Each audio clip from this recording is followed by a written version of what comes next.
The Indian Miswalid and the Rage of Muslims of the Walid by Dr. A. Ahmed. This story is the continuation of the story of the Arab sugar daddy and the beautiful Indian girl, and the story of the Indian child pride and the old Arab husband. They were written in English and translated into Arabic by Dr. A. Ahmed. It is a love story narrated in 6 books. Book 3, From a Slum Girl to the Queen of the World Beauty. Copyright. All rights are reserved. No part of this book may be reproduced, stored, rival system, or transmitted in any form or by enemies without the prior written permission of the author, except by a reviewer who may quote brief passages from the review for general printing in a magazine, newspaper, school journal, or university article. All characters in this novel are fictional, and any resemblance to actual persons, live or dead, is purely coincidental. Chapter 36. The Conspiracy of the Muslim Terrorists. Analepsis is defined by the dictionary as a literary device in the narrative in which a past event is narrated at a point later that it is chronological place in a story. So before we proceed with the miraculous escape of Miss Walid and her Hindu mother from the Muslim terrorists, we must give a brief analysis. Aphrodite's short stay at a house in Baruda city made an extraordinarily strong impression on her Hindu auntie Lakshmi Patel. She is impressed by her beauty and the fact that she seems a courteous and a loving girl. A bank balance of over 550 crores of Indian rupees, overseas property, and a miswaled crown on her head has only convinced Lakshmi that she will make a perfect daughter-in-law. Not that they are related by blood or anything. She is, after all, adopted. Never mind that she is a Muslima. Miss Walid has all the monetary and physical assets that make her an ideal Indian bride, except for one drawback. She is a Muslima girl. But that one drawback has been ignored due to the other unmatchable worldly qualities. Lakshmi lost no time asking Rani to give her beautiful daughter in marriage to her highly educated son, who is studying medicine at Harvard University in the USA. Rani liked the idea and agreed in principle. She asked it for, and they both agreed to one condition, that both Aphrodite and her nephew Rahul must agree to the arranged marriage. She does not believe in the idea of forced arranged marriage, and Aphrodite may object to it, given her past 2 abusive forced marriages with her evil Muslim husbands, Sheikh Faiz Bani Ahmed and Mahmud Khan. The wise woman Rani, of course, has not talked about Aphrodite's past. It is not as if she has all the time in the world to be telling detailed stories to her sister. There will be plenty of time for that later. Her sister indulged herself in her business and seldom pays attention to worldly events. She just told her that she came to know Aphrodite through her late son, Samir Krishna Khan, who also acted as a leading hero in her first movie. She narrated to her sister how her son fell in love with the beautiful heroine Aphrodite, which led to his cold-blooded murder by the tyrant of Bollywood, Javed Khan. She filled her in on some of her backgrounds and shared that Aphrodite was born to and raised in an Indian Muslim family living in Iran. When Aphrodite disobeyed her strict Muslim parents and joined Bollywood, her Muslim family disowned her. When she became lonely and had no one to take care of her, Rani decided to adopt her as her daughter because her late son Samir used to love her so much.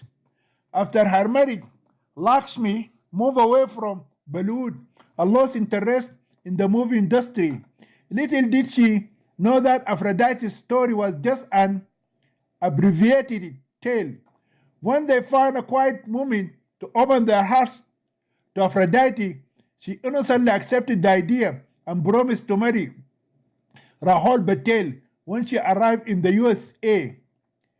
After Rani and Aphrodite had left for New Delhi, Lakshmi called on the phone her beloved son Rahul in the States and explained what she and her sister had decided for their only children.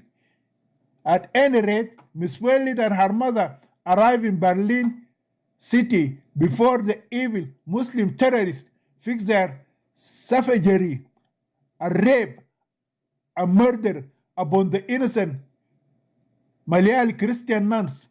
It is early in the morning when their plane landed at the Berlin Tegel International Airport. They went to a nearby hotel and checked in.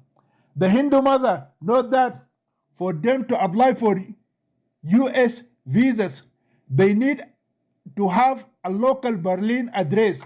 After a few days in relative peace, life took on a slow pace, and the two began to look for an apartment to rent. Leaving the hotel, the two Indian women made a quick tour of the city to get accustomed to their surroundings and temporary residence. The sight of thousands of traditional women clad in black burqas and men draped in Arab robes and having long beards reminded them of the need to keep their guards up. From that point, neither one should step out in public without being veiled and in what is their only protection, black burqas. The risk of misworldly being recognized and retargeted by Muslim terrorists is just too high in Europe too. The wise mother came to the uneasy conclusion that Muslim hardliners are a deadly disease spreading among people who have no natural resistance to them. She now understood that they are mired in what is a worldwide plague and that terrorism has been the forefront and symptom of the militant Islamic culture for over 1400 years, almost since its inception in the Sahara Desert. Mother and daughter remained held up in their hotel for an uneasy week before they managed to find an apartment in an area mainly inhabited by non-Muslim whites. The rent is exceedingly high, but the mother preferred to pay for the relative security than to opt for a more reasonable unit in an area teeming with Muslim immigrants from Turkey, Middle East, and North Africa. After receiving their keys, Rani and Aphrodite made their way to the American embassy in Berlin. German efficiency must be not infectious because they have been given their application forms almost immediately. The wise mother reminded her daughter to apply as a businesswoman who would like to start an import and export business between the nations of India and America. At this time, Aphrodite Krishna Khan has over $100 million in her account, something that is definitely to her advantage. Accordingly, instead of the projected 6 months, the fugitive Indian woman, Rani and Aphrodite, completed the U.S. immigration process in 2 months. The process has been accelerated by Aphrodite's choice for a businesswoman visa. She attached a copy of her Swiss bank account in Zurich to her visa application to prove financial independence. The phone call from the embassy to the bank, confirming the quick issue of their visas. Earmarked the happiest moment of their lives. As instructed, they made their way to the embassy to fulfill yet another immigration requirement, complete medical examinations. When they reached the embassy, they obtained the needed forms from the bursars. They are told that the issue of their visas depends on the results of their medical examinations. They are also told that their visas are contingent on police clearance, pending a report from Mumbai police. Then the mother and her daughter went to a medical doctor sanctioned by the American embassy. The medical results have been received after 2 weeks by the medical team at the embassy, with an okay police clearance from Mumbai and an official clean bill of health. Their immigration visas have been finally issued. With their visas in hand, the mother and daughter approached the nearest airline office and booked their flight.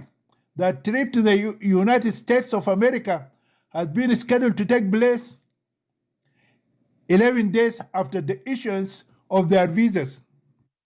Rani decided to fly with her daughter Aphrodite to Cambridge University in Massachusetts, where her sister's son Rahul Patel is studying medicine.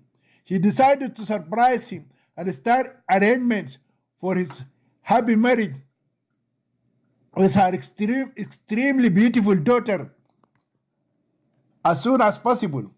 She and her elder sister Lakshmi had agreed that if both Rahul and Aphrodite consented it, then the wedding should be held immediately.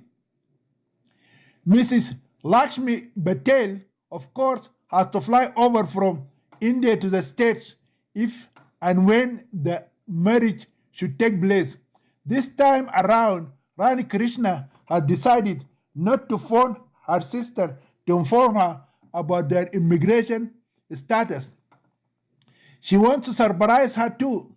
She wants to let her nephew be the one to break the good news to his mother and announce his decision to accept the arranged marriage and her daughter's Kapul.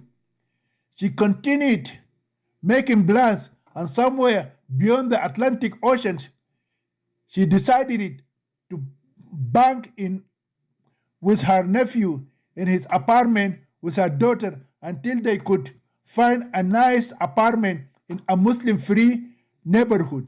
Rani bought beautiful gifts for her nephew and decided to let Aphrodite take the credit. When only 3 days remained for Rani and Aphrodite to fly to their safe sanctuary, something unexpected happened. It is early in the morning when their apartment has been raided by the German police. It is on the day they have planned to take their last tower of the city. The plan has been hindered by 3 police women and 2 policemen blocking their doorway. The happy mother has opened the door. For the last couple of months, they have not received even one guest.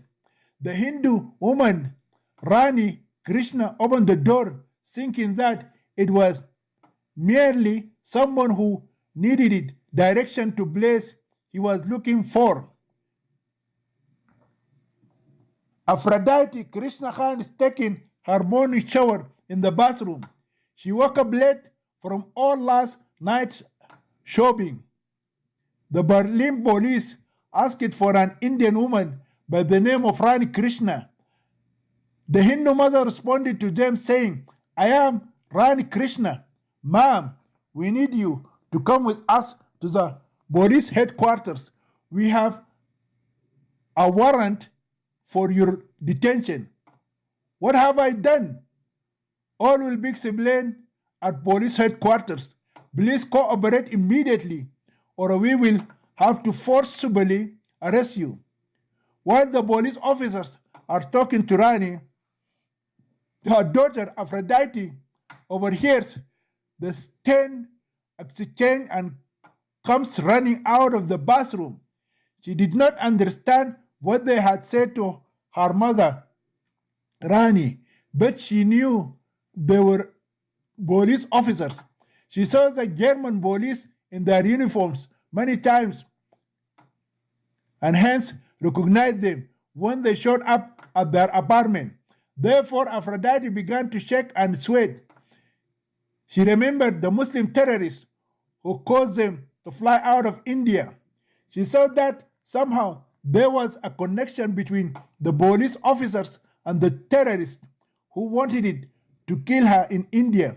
Rani perceived the indescribable fear in the face of her daughter Aphrodite and hence talked to her in Hindi and assured her that there is some misunderstanding. Then she told her to quickly put on her dress and come with her to the police station. The loving mother does not like to leave her beloved daughter alone for a second.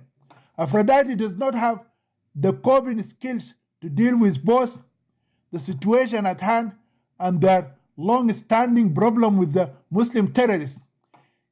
Anyway, the Hindu woman expected to clear up the misunderstanding soon and return with her daughter to their apartment and continue their preparations for their soon departure.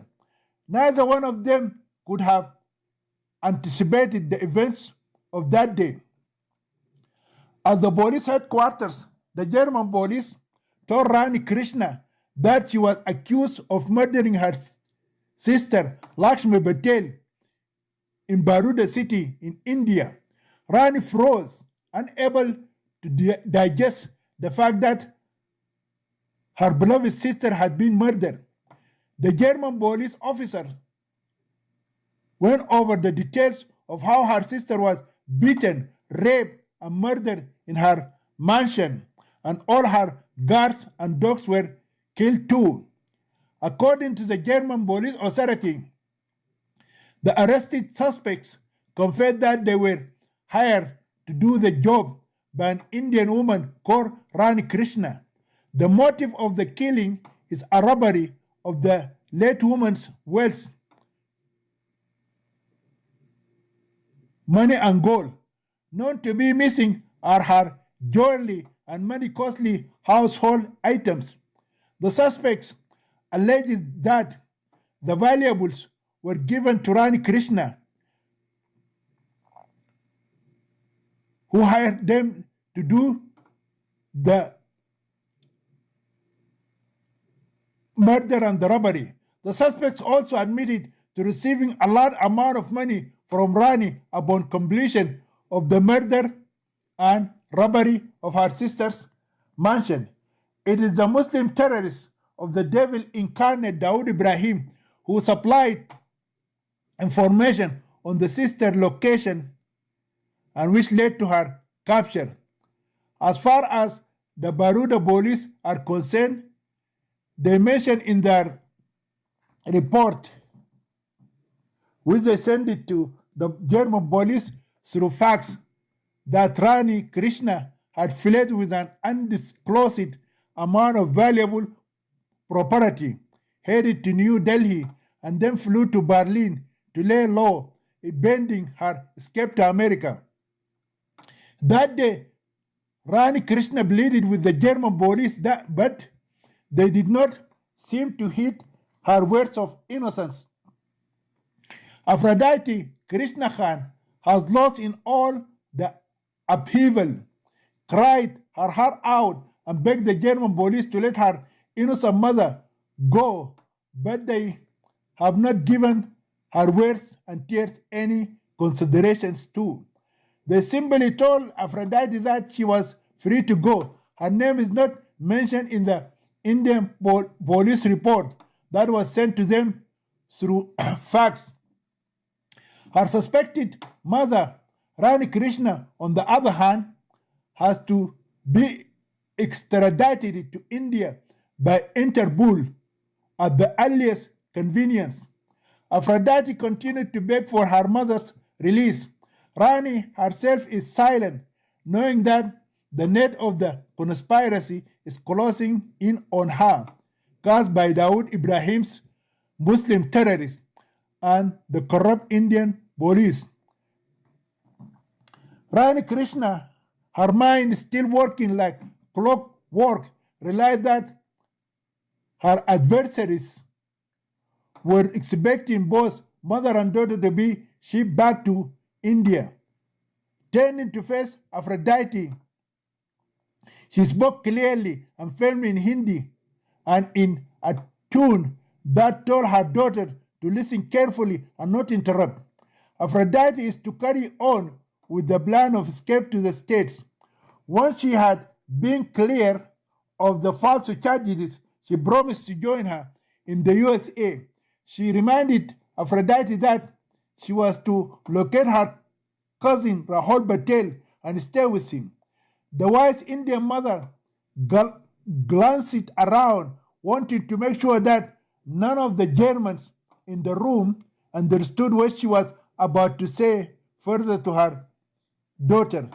Then the detained Hindu mother, Rani Krishna, told her adopted Muslim daughter, Aphrodite Krishna Khan, that her name from this point on is to be Amrita Khan, and never to reveal her identity as Miss World to anyone or let any human being know that she has millions of dollars in her foreign bank account. Therefore,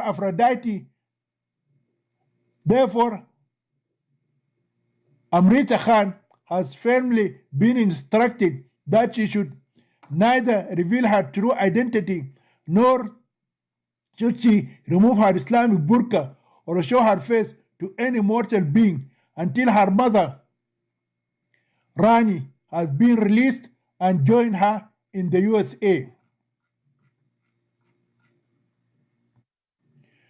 Chapter 37. The Unwanted Smelly Burqa Girl.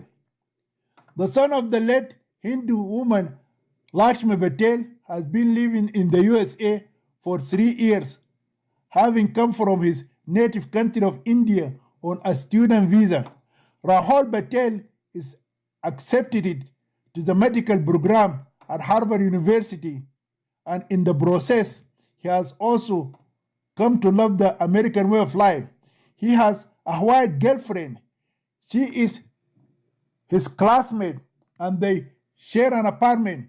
They're common law partners. But where he came from, they would be considered unlawful partners by society as well as the Hindu law. Rahul promised to marry his white girlfriend after he received his medical degree. At least that is what his girlfriend wanted to hear. Howbeit, he knows his Indian background will not allow him to go against the will of his Hindu mother. Rare is the Indian mother who may accept a white, promiscuous girl as her daughter-in-law. In the elaborate scheme of things Indian boys must adhere to, and Rahul must heed his mother's wishes and marry the right kind of Indian girl. This, of course, he has never discussed it with his white girlfriend. To him, she is just a flinch and a conjugal partner. His girlfriend, on the other hand, is taking the relationship seriously. Rahul had previously not agreed to the matchmaking marriage proposal of his mother Lakshmi and his auntie Rani. He reserved the right to see and talk to the girl in question. He had recently been informed by his mother that his auntie and her daughter are planning to come to the USA very soon, and that he should have to decide before long. Much as he does not like being forced into deciding, he has already agreed in principle. Besides, if his mother's taste and her critical eyes are anything to go by, this Indian girl that has met with her favor must have already been carefully scrutinized and her beauty matchless. In his heart of hearts, he knows that he must accept his mother's choice for his future Indian bride. Rahul's white girlfriend, Emily, is a naturalized American citizen born to German parents. Emily Vagdavortas spent her whole life in the continental United States. Her parents are Christian, but when she grew up, Emily became an atheist.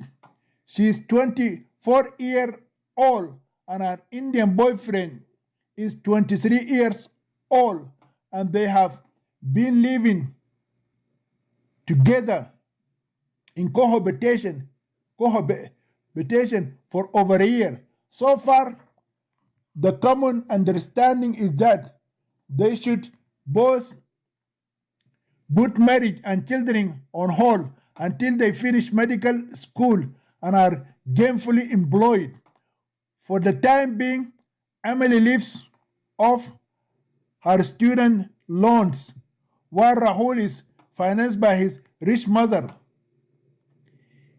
He played his part as a domestic partner well, to the point where his white girlfriend does not doubt her mind. This is the man that is going to be her future husband.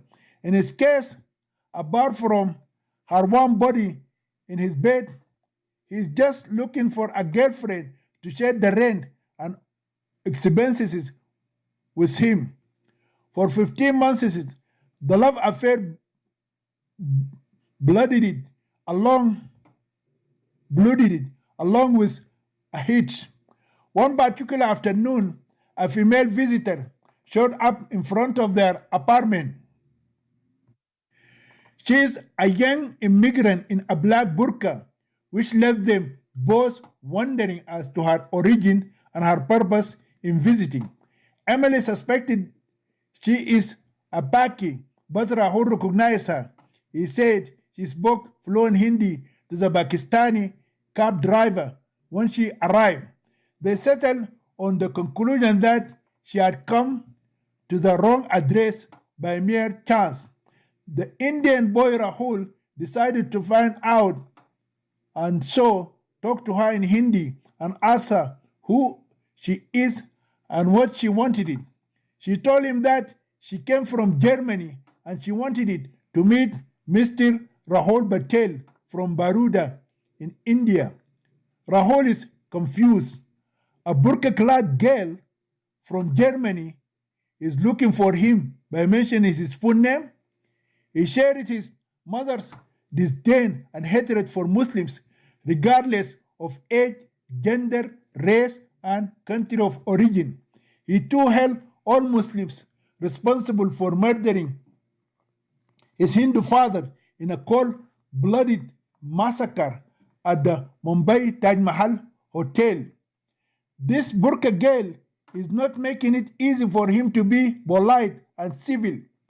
When she claimed that she had come from Germany to meet him personally, he looked at her with a big question mark on his face.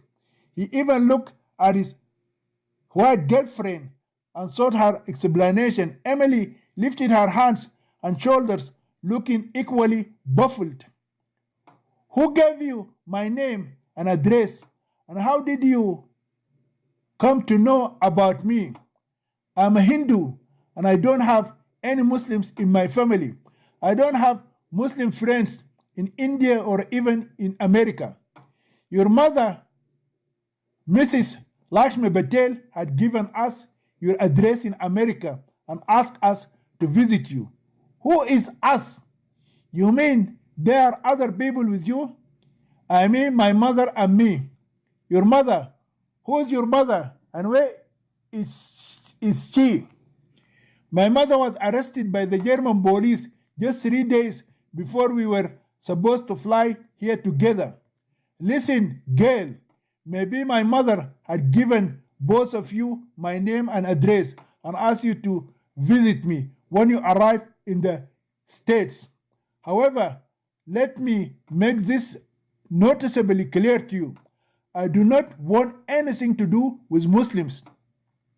I do not want to know why your mother was arrested in Germany, and I don't want to know who you are or what your name is. I suggest that you go back to your Muslim relatives and don't ever come here again.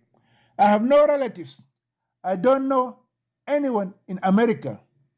You mean to tell me that you have come directly from the international airport to my apartment? Yes. Holy cow. What happened, darling? Asked Emily curiously when she heard the vehemence in her boyfriend's voice. This Muslima girl has said that she has come from Germany to the States to stay with me. That can't be possible, darling. Who she is and where is her family? She said she has no relatives in the States and that her mother was arrested by the German police officers. Holy shit! Is she some kind of a Muslima terrorist? You never know. I don't care who she is. I just want her to go away. Why don't we just refer her to social services? She sounds somehow ignorant and dumb. I don't think she knows what social service is anyway. I'm going to tell her to go wherever she wants. I just want her to get the hell out of here. I do not want to see her in her ugly, demeaning black burqa in front of our apartment again. I'm incredibly angry with my mother. I have told her 100 times not to give my address to any fucking Indian coming to the States, whether male or female. Once she gave my address to a Hindu guy who came and stayed with me for 6 months without spending a single dollar to help pay rent or food. I had to kick him literally out on the street to get rid of him. Worse, my Hindu mother knows how much I despise Muslims. I do not know why she would give my name and address to this fucking burqa girl. Okay, my dear boyfriend Rahul, let us just take her inside and then we can call social services to deal with her. We are not renting a halfway house or a soup kitchen. If social services say this is not within their jurisdiction, then we can just refer her to the Muslim community. There are plenty of mosques in town. We can drop her off at any of them. Yeah, that is a good idea. You know, I'm just going to call my mother the moment we get rid of this stupid Muslim girl. I'm going to change my address and phone number, and she will just have to write and call me care of the university. After Rahul and Emily decided what to do with the unwanted female guest, they asked her to come inside. As they made their way across the threshold, the Pakistani cab driver honked and yelled at her in Hindi, asking her to pay her fare. She stared at him, wondering what all the commotion was about. Rahul noticed her indifference and approached the cabby, asking him in Hindi what the trouble was. The cabby told him that his fare was penniless and had not been paid by the female passenger that he had brought her from the international airport.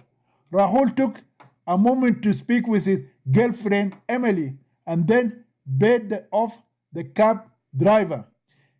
Inside their apartment, the two lovers served a soda to their unwanted Ismaili girl who was in a black burqa.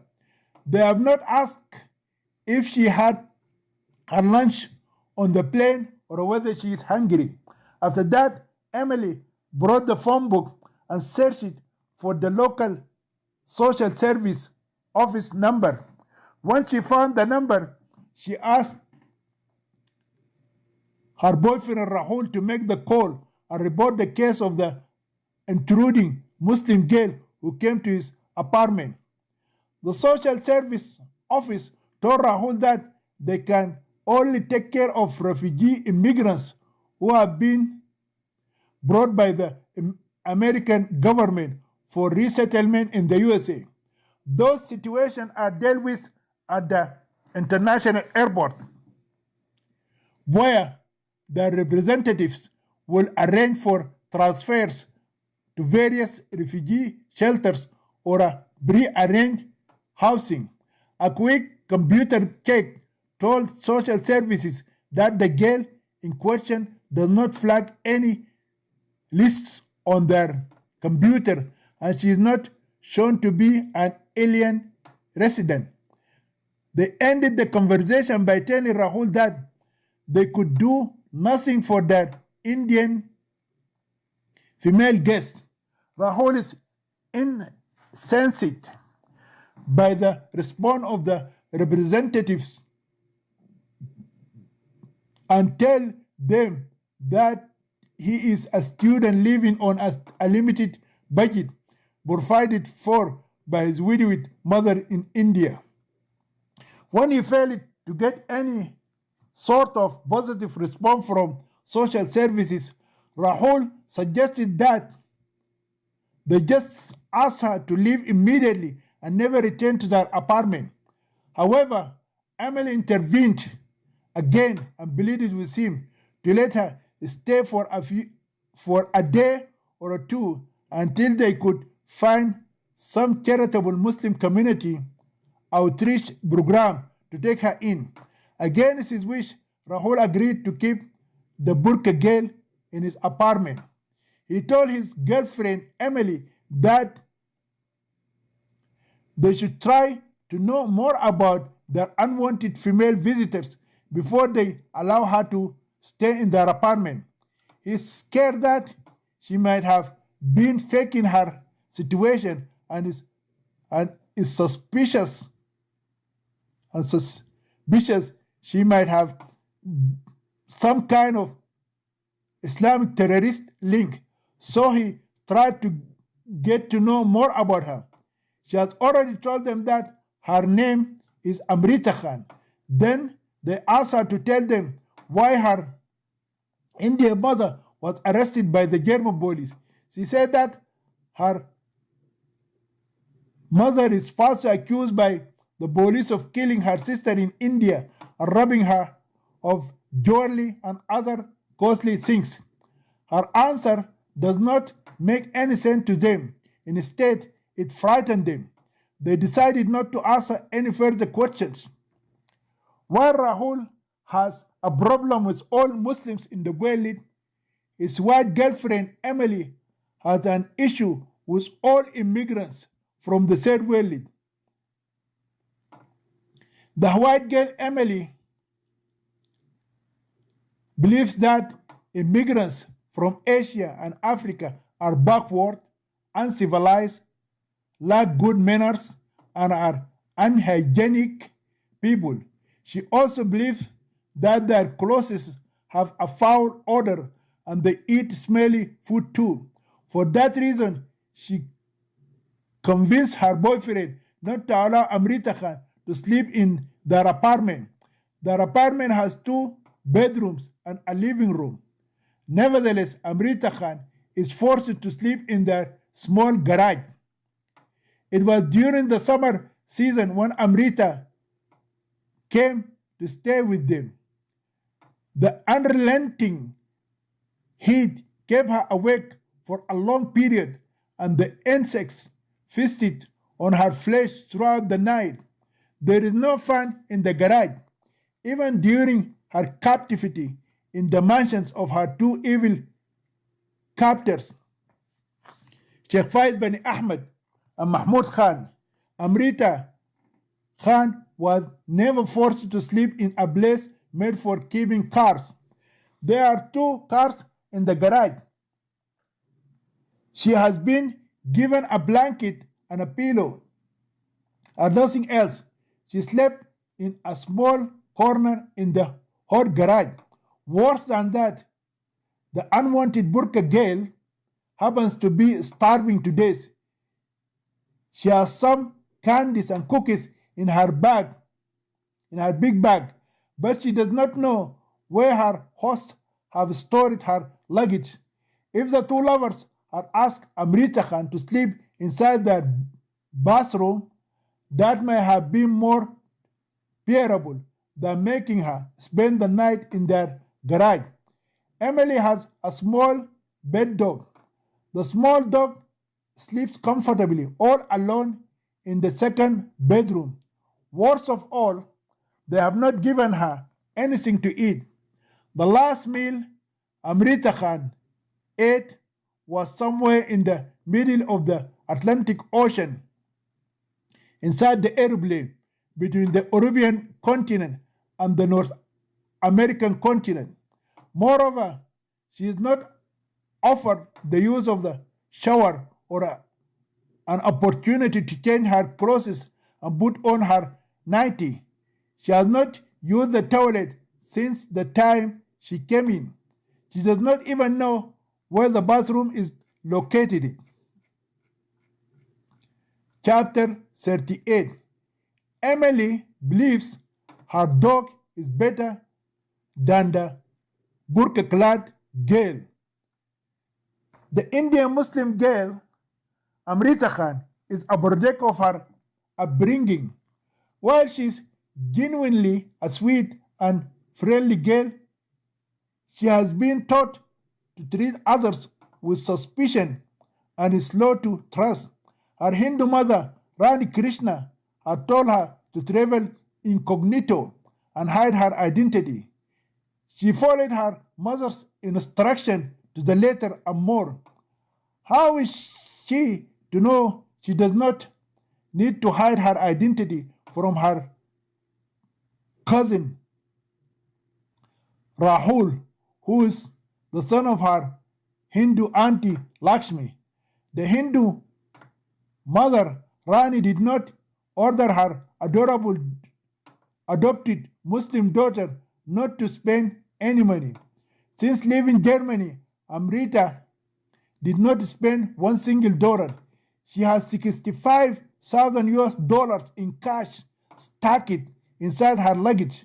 Besides that, she has over $100 million in her overseas bank account. In keeping with the spirit of her mother's instruction, Amrita remained swathed in her black burqa and agreed to sleep in the garage.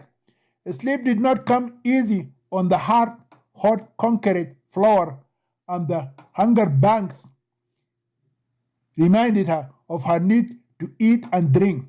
Holding up in oppressive burial clothes is more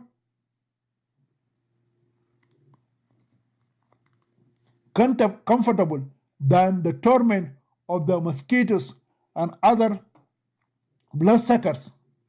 Her hosts have not sought to provide her with a mattress or a table fan. It was well past midnight before Amrita Khan gave in to her physical discomforts and allowed her fatigue to pull her into an uneasy sleep. The heat of the following day and the hot sun rays forced Amrita to awaken from her deep sleep. She woke up with a terrible headache and a strong feeling of nausea. She wants to vomit, but her stomach has nothing to throw up. She is feeling feverish. She got up and wobbled her way into the apartment. She has not found anyone in the apartment. She lifted her voice and called out Rahul's name several times, but no one responded it. She realized that her cousin and his wife had already left the house and gone to college. Amrita naturally assumed that a man and a woman living together under the same roof are either married or are directly related by blood as a brother and his sister. Since her cousin's girlfriend is a white girl, Amrita knows that she is not an Indian and hence she is not related to Rahul except through a matrimonial relationship.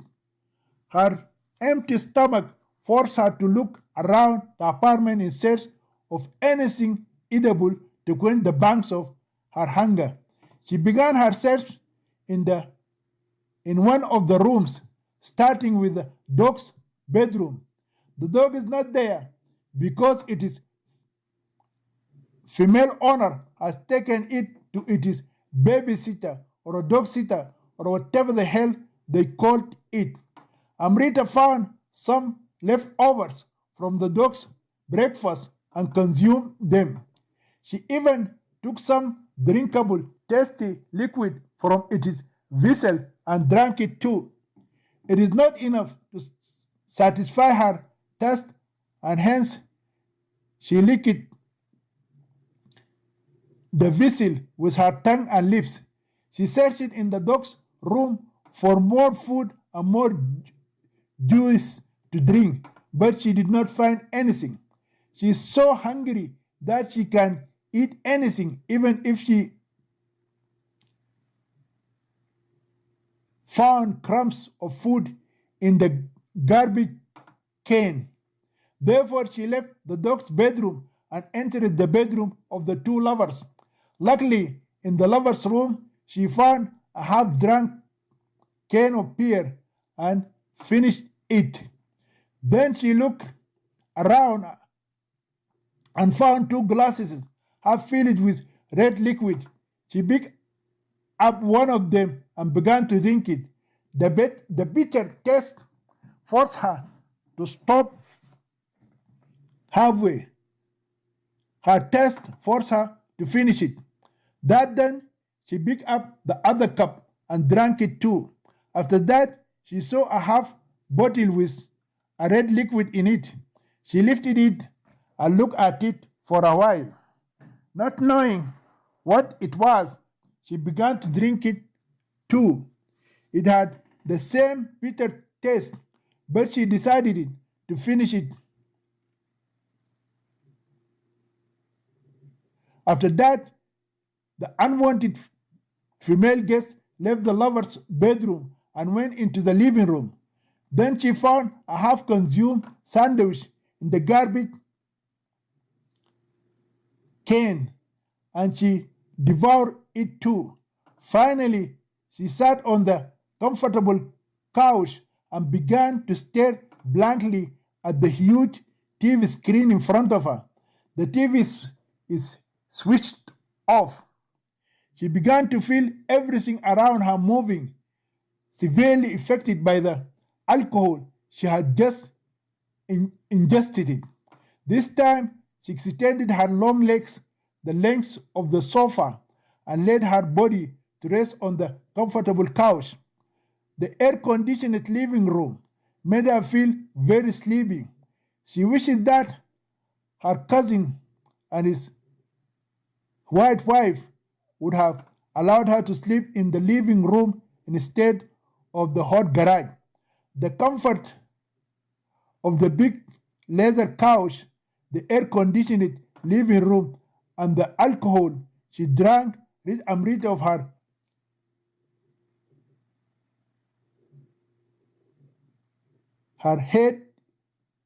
headache and body ache she had sustained throughout the night, along with the effects of the heat and the torture of insect bites. The dog food and the garbage sandwich she has gulped down are enough to satisfy her hunger. She is now fully satiated it, but inebriated it. She began to sweat despite the chill of the well air conditioned apartment, giving into the seductive comfort of her surroundings. She tossed it off her black burqa and stretched it out in her silwar kameez. She tried to keep awake, but she could not.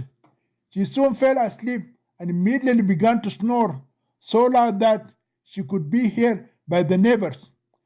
Meanwhile, the lovers, Rahul and Emily, after finishing their classes, went to a nearby mosque and reported the case of the homeless Muslim girl who came to their apartment last evening and asked for help.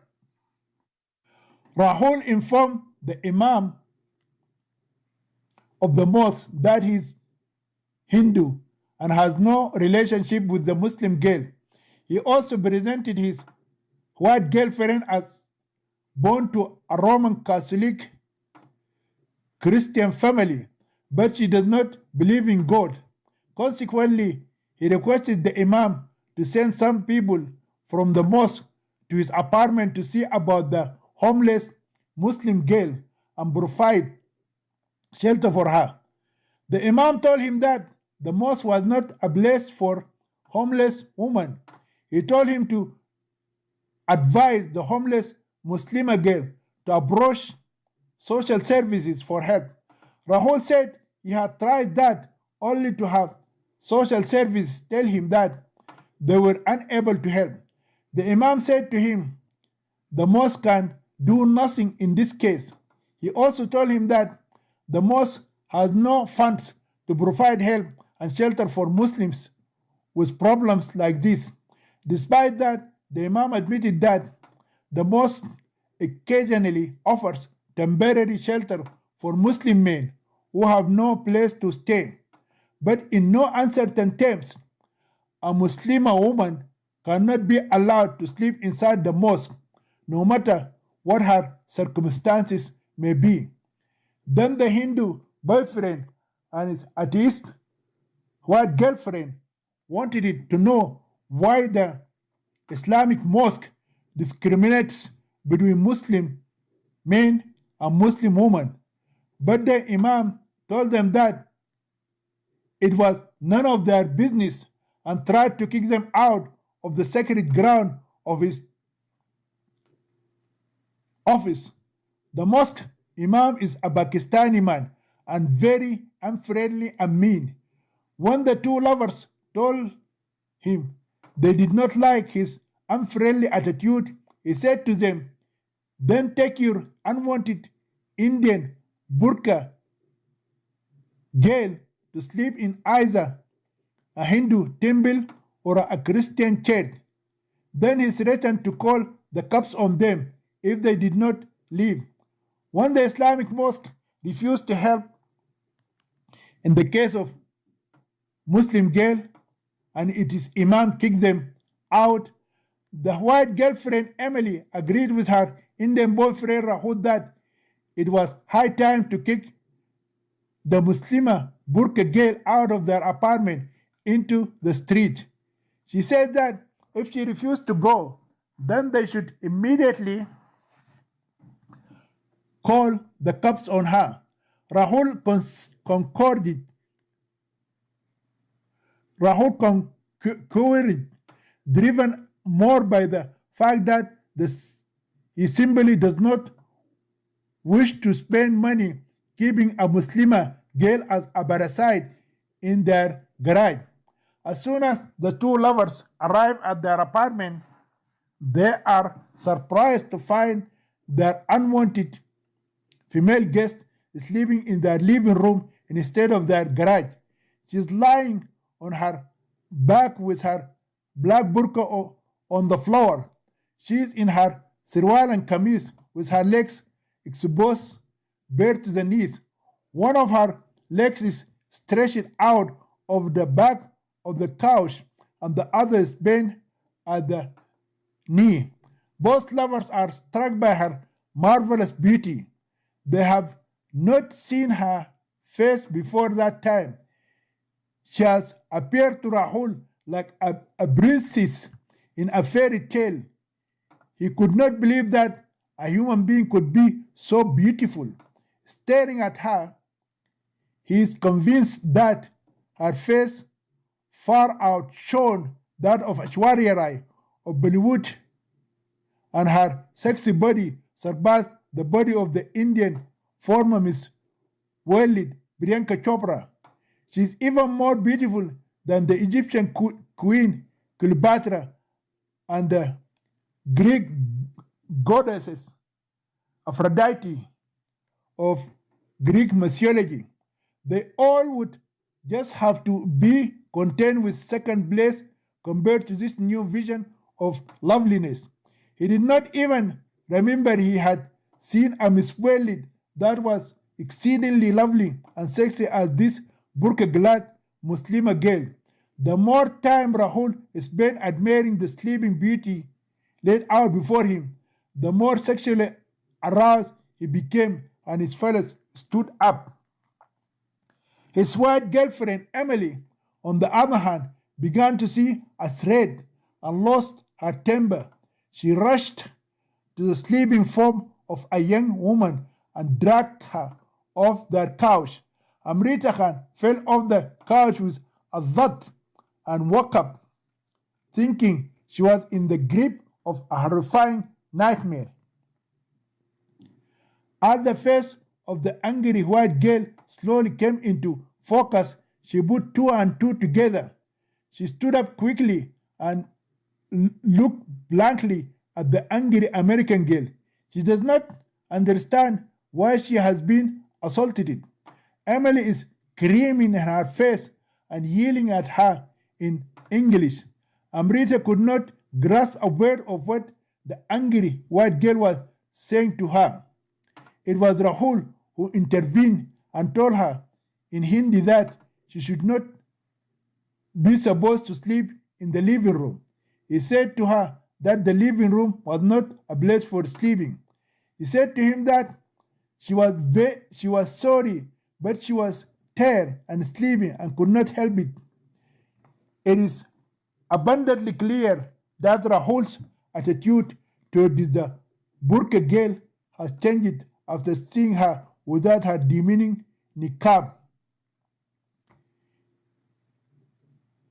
His hate for Muslims seemed to have been displaced by thoughts of her on his bed. It will simply not do to kick her out now.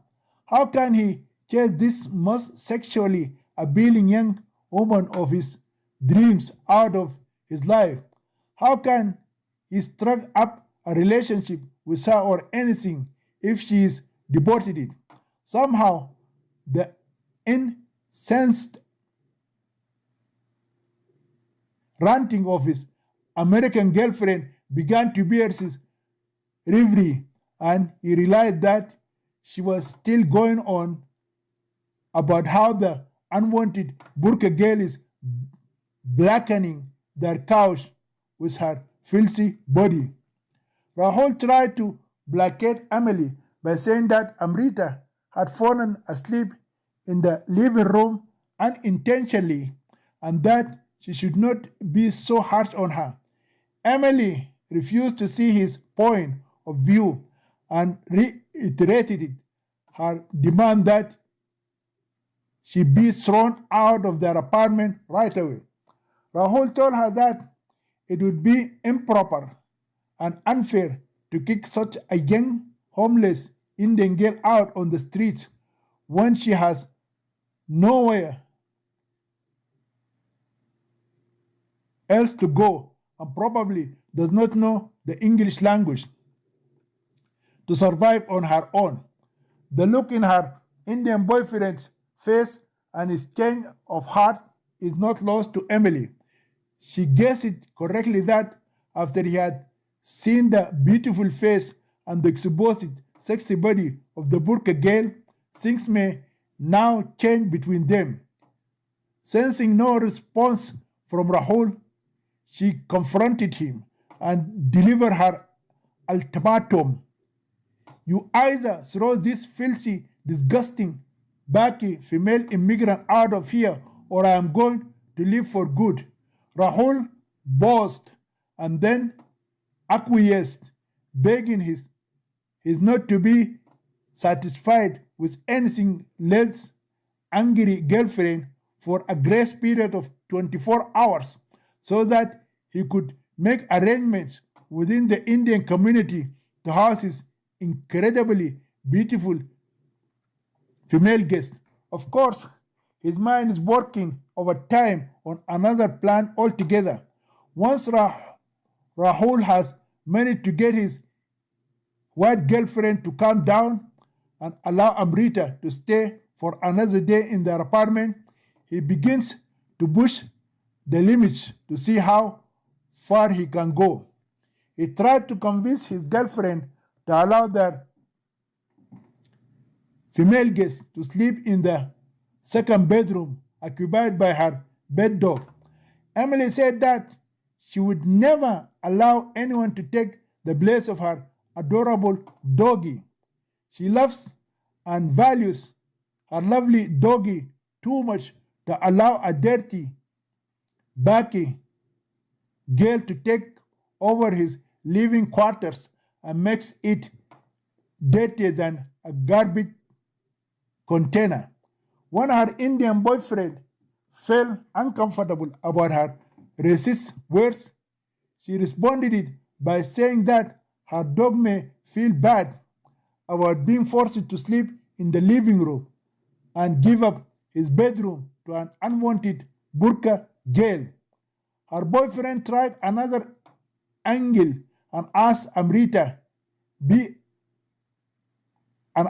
Amrita be allowed to sleep in the living room.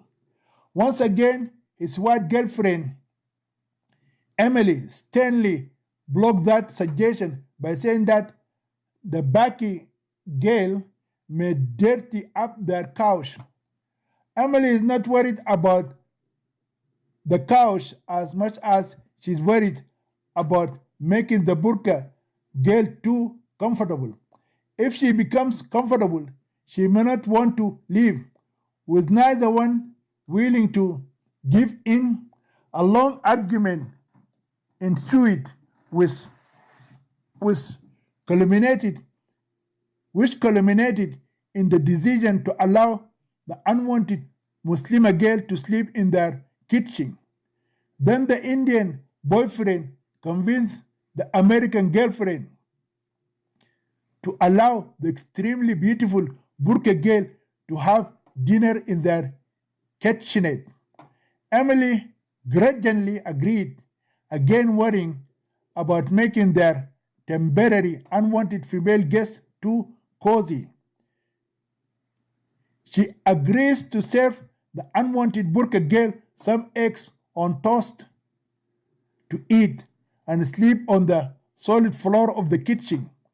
Emily then cooked it with Rahul looking on and handed it over to her as if Amrita is a miserable outcast female beggar. Chapter 39.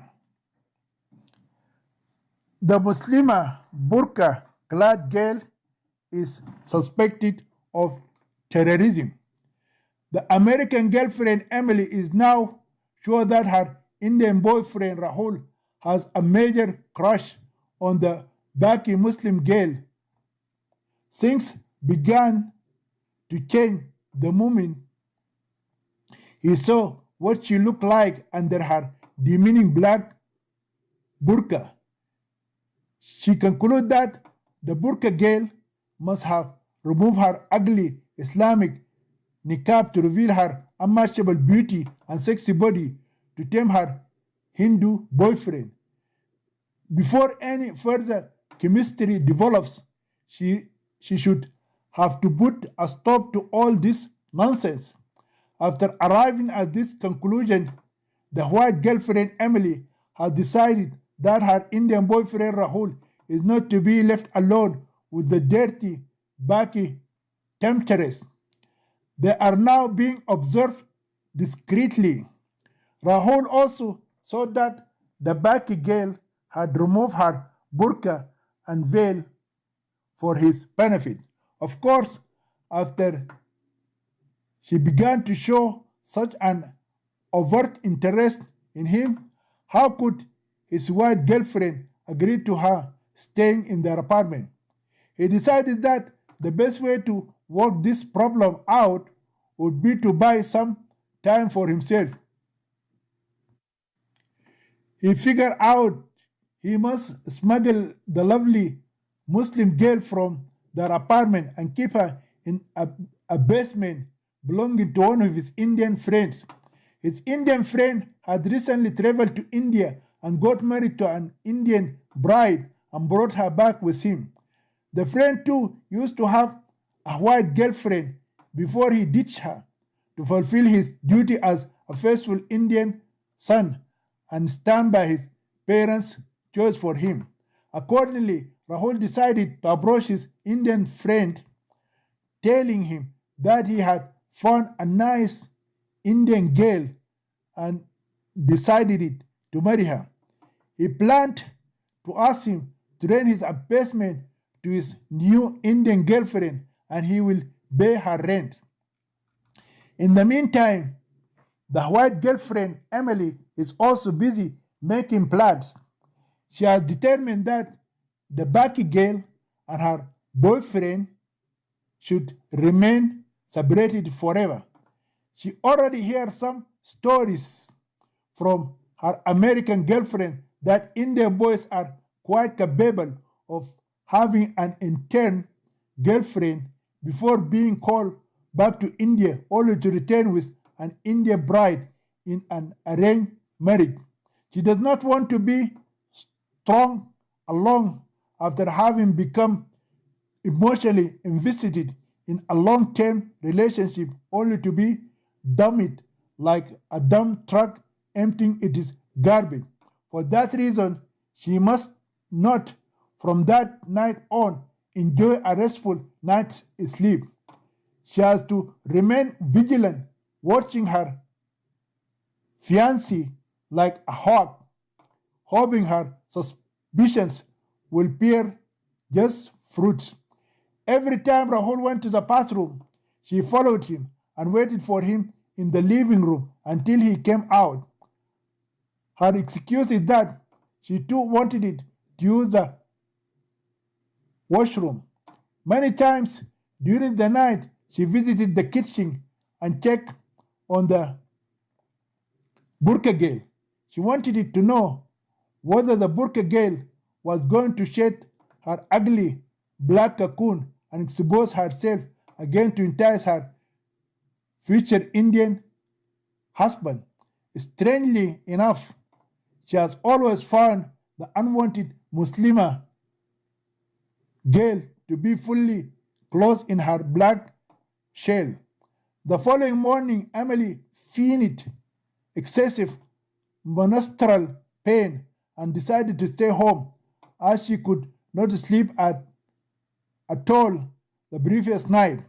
She does not want to go to the college because something in the back of her mind tells her that her Indian boyfriend may backtrack and try to sleep with the burqa girl.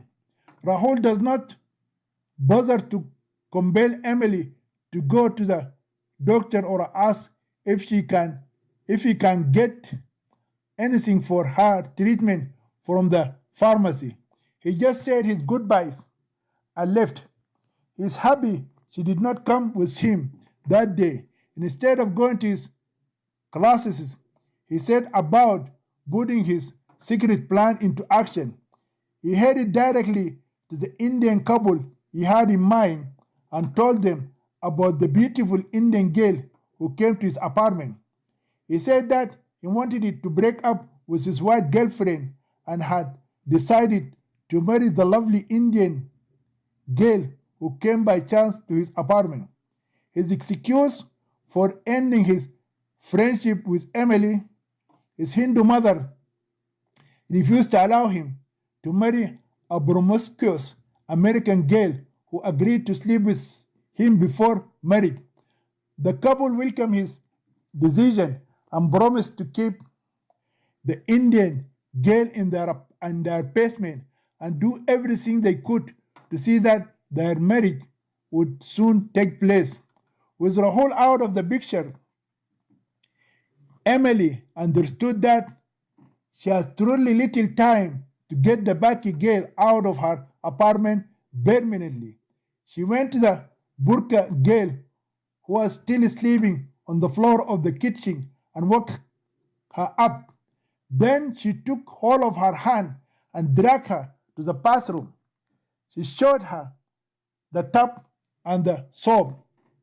Then she opened the shower and filled the tub with water. Amrita Khan understood that the white wife of her cousin Rahul wanted her to take a bath. She has not had a bath for 3 days.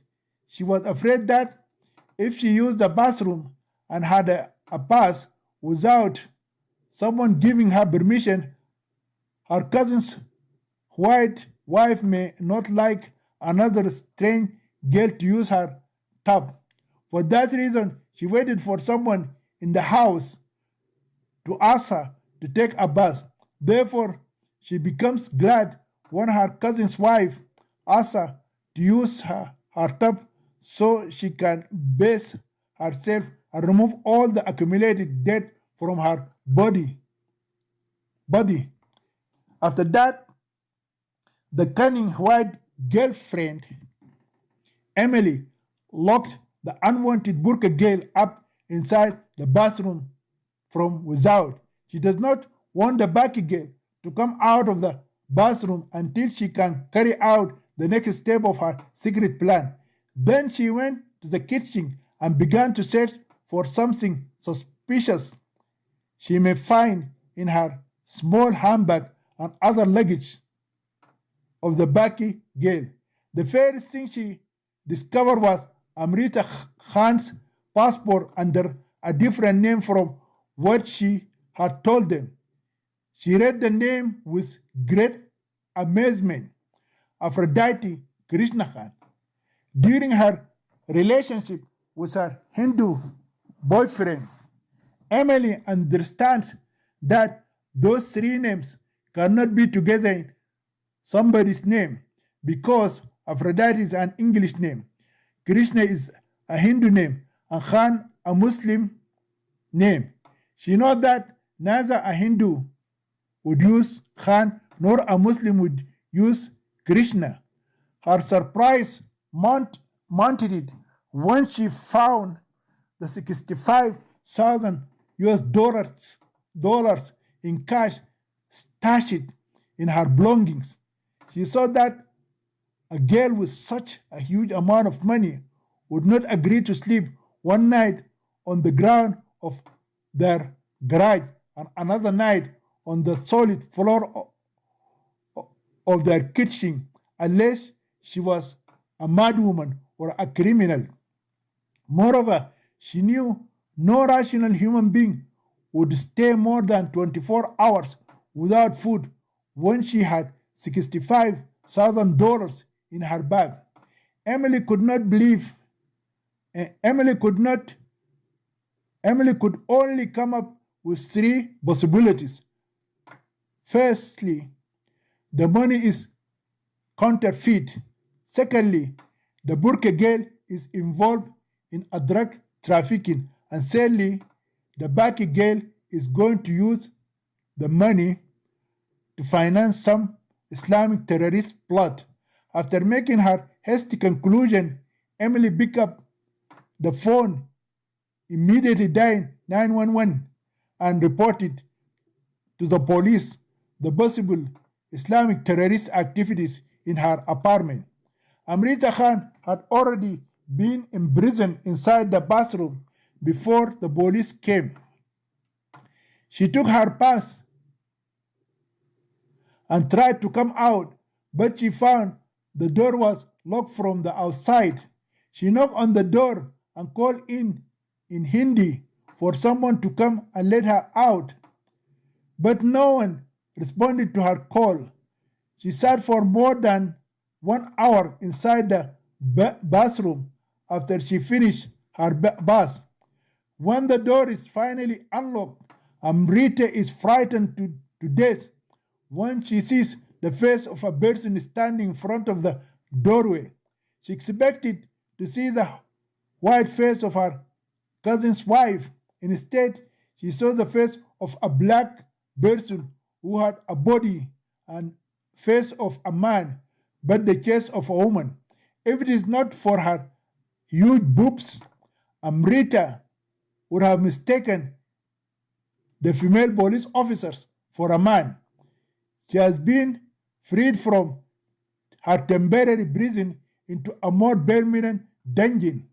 Amrita Khan began to shake with fear, and in her distraught state of mind saw that the huge black woman was a burglar who had broken into the apartment and assaulted it and murdered her cousin's wife and was about to attack and kill her too.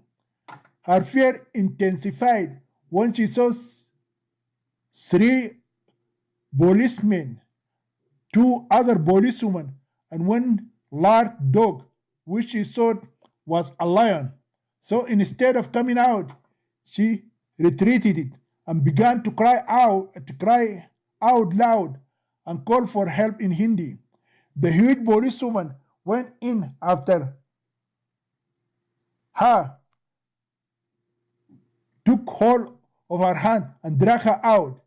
When she was forcibly brought out, another cop placed two handcuffs on her hands. When they took her into the living room, Amrita saw her cousin's white wife sitting comfortably in one of the sofas. She talked to her in Hindi and begged her to tell those people who dragged her out of the bathroom and handcuffed her to free her hands because she had done no crime. Emily ignored her tears and continued to watch the arrest of the burqa Muslim girl as if she were watching a horror movie about a dangerous female terrorist. Chapter 40. A plot to murder a suspected Muslim female terrorist in jail. The American cops waited until Rahul Patel returned to his apartment. During their wait, they took the statement of his American girlfriend. Emily made up a big story about the so-called Muslim female terrorist. She added many things to her statement that is not true at all. She said the girl had come to their apartment and stayed with them, although they had not known her before. She said further that someone in India gave her the address of her foreign boyfriend and told her to go there and meet him. But Emily said that her Indian boyfriend is a Hindu and this lying girl is a Muslimah. Although they told her to go, she refused to leave. They tried to send her to a mosque, but the imam was scared to take care of such an unknown and suspicious Muslim girl like this one. He was the one who advised them to hand her over to the police authority to deal with her. Additionally, Emily said the Muslim girl told them that her Muslim mother had been arrested in Berlin City in Germany on the day she was supposed to fly with her to America because she murdered her sister in India, stole her money and gold, and fled to Germany.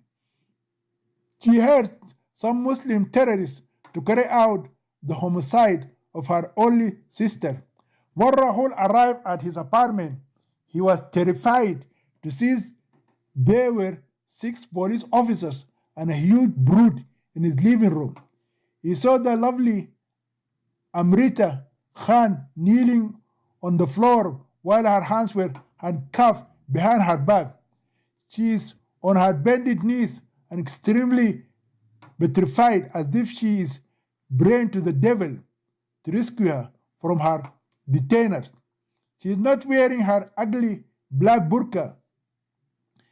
She is in the same salwar and kameez that he saw her on the previous day, while she was lying half naked on the couch.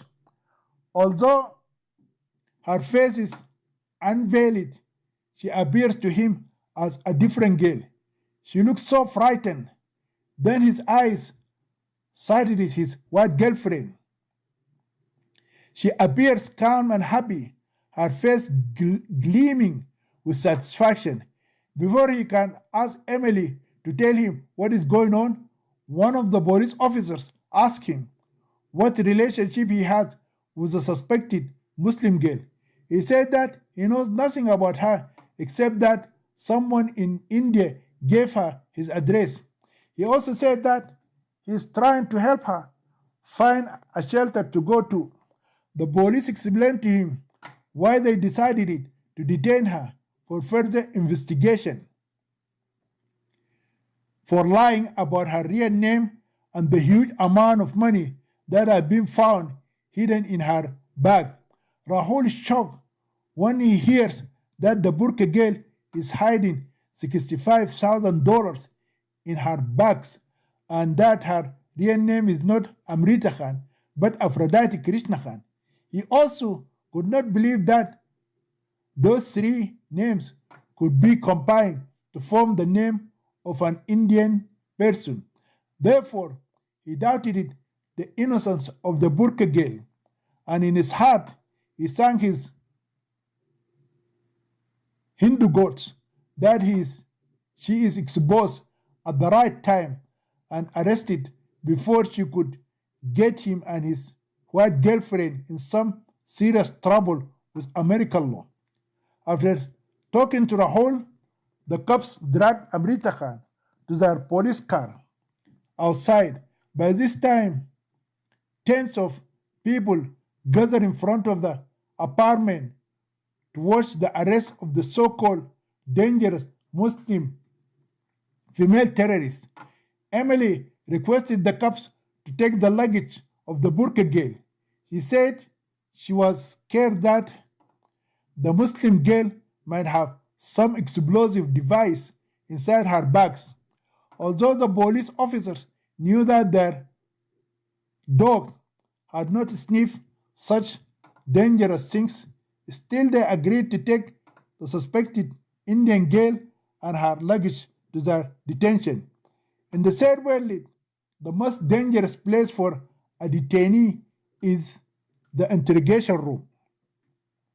If a beautiful young girl like Amrita Khan can survive the beatings, gang rape, and violent extraction of the so-called truth by ruthless police interrogators, she can survive any kind of torture and abuse after that. However, in the first world, the most fatal place for the suspect is inside the prison itself.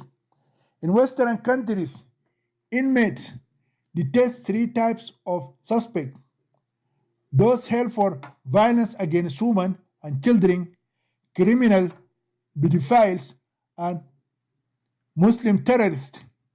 If it appears that the suspect is detained under the charges of domestic violence against women or child abuse, then he may be murdered by his jail inmates before the final date of his trial. Likewise, if the suspect is arrested under the charge of an Islamic terrorist plot, then he or she may be strangled to death by one of his or her dorm inmates before coming to trial. To avoid premature judgment, such detainees are often placed in solitary confinement. Amrita Khan has been interrogated on the same day she is held in custody. The police use a female Hindi-speaking interpreter and question her on the charges and accusations of being a female terrorist or a female drug dealer, which Emily, the complainant, has lodged against her. Unfortunately, she is not able to give any justifiable answer to any of the questions she is asked. Her answers are vague and reveal that she is very childish and does not know what she is saying in many cases. Even an Indian girl who comes directly from a remote village in India to the States may talk better than her. For that reason, the police decided to detain her for further investigation. The investigation into her case led to official inquiries and requests from authorities in all cities she had previously lived in or visited for short periods, such as Bombay, Asmara, Tehran, Zurich, London, Paris, Baroda, New Delhi, and Berlin. Through the Hindi female interpreter and the visas in her Indian passport, the American police came to know about the foreign and local cities the suspected Muslim girl had visited before arriving in the States. While the police are awaiting official reports from the FBI and overseas, Amrita is detained in a maximum security penitentiary. Most of the female detainees in that prison are dangerous female gangsters and notorious criminal women. Unfortunately, the police department in Cambridge has not kept the suspect Amrita Krishna Khan in a separate cell, but kept her in a dormitory crowded with street-wise repeat female offenders of the worst types. There is not a single female detainee in her dorm that can speak any of the languages that Amrita Khan understands. She can speak English, but with a heavy Indian accent that made it difficult for her American guards and female detainees to understand. For that reason, she is treated with disdain and mockery. Some of the female suspects hate her for her unmatchable beauty and others for her racial background. Her life became subject to danger after one of the female guards inadvertently blurted out why she was being detained. Once some of the female gangsters found out the Indian girl was a Muslimah and arrested it because she was planning to carry out a deadly Islamic terrorist attack on the city, they vowed to murder her before the final day of her trial. A ruthless female leader of one of the American women's gangs determined she should kill her by strangling her while she was asleep at night. The dangerous female leader happened to be a huge woman with a muscular build. She is a white woman originally from Colombia, but her gang included black, Mexican, and white females. She decided to suffocate her with a pillow and just sit on her. Oddly enough, she felt good about being able to uphold justice in a criminal justice system from the inside. She claimed that it is her divine calling to administrate vigilante justice against a dangerous female enemy of her beloved country, America. To make sure that no one can interfere to save the female Muslim terrorist, the female gang ringleader informed the dormitory inmates that no one should call the female guards or try to stop her.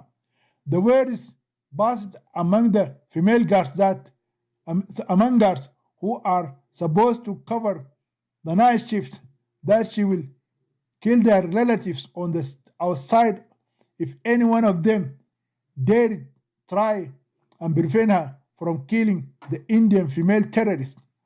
All the inmates in the dormitory lockup came to know the lovely Indian girl was going to be murdered during the night. Even so, none of the female suspects and convicts dared to prevent a cold-blooded murderer of a suspected foreign girl. All the female guards are made aware of the murder plot against the Indian girl. Likewise, none of them had the guts to do their job to protect the suspected victim. She should not remain innocent until proven guilty, but she must die before the investigation in her Islamic terrorist case has been finalized and brought before a judge to render his final verdict against her alleged crime. The Muslim female terrorist suspect, Amrita Krishna Khan, is the only one in the penitentiary who does not know that she is going to die in the middle of that night.